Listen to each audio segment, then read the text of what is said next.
A Man with Spirit, a Dvar Torah for Parashat Pinchas. A literary genre that I enjoyed reading as a child, and if I had time I'm sure I'd enjoy today as well, but don't tell anyone, was fantasy books. A prominent theme that was repeated in many of these books is the story of the child, teenager, servant, apprentice, who throughout the story accompanies the leaders and turns out to be the king everyone was waiting for.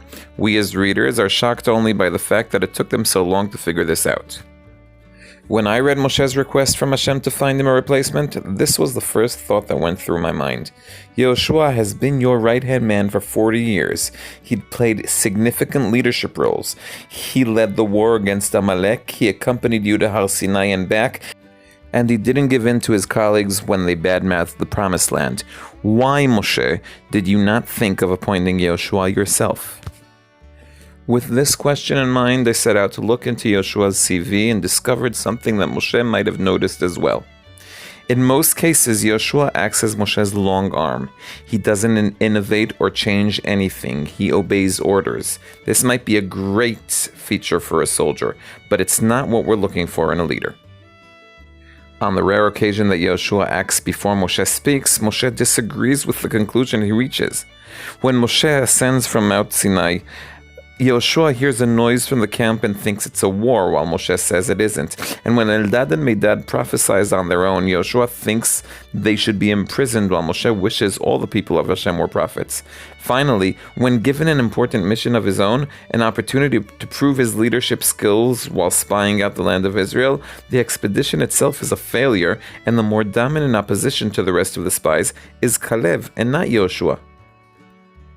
Now we only need to understand why, with so much going against Yehoshua, Hashem still chooses him to be Moshe's successor.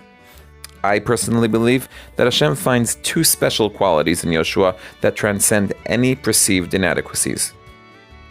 Yehoshua is Ish Asher Ruach Bo, a man who has spirit within him.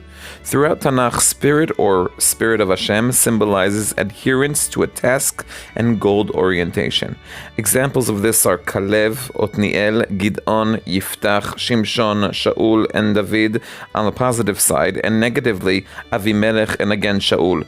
The new leader is going to face many difficulties, resentful people, arguments, and much more. If he isn't goal-oriented, he'll never be able to succeed as a leader. He should be a man, a figure of speech used in Tanakh to imply importance, and have spirit within him, goal-oriented, a leader.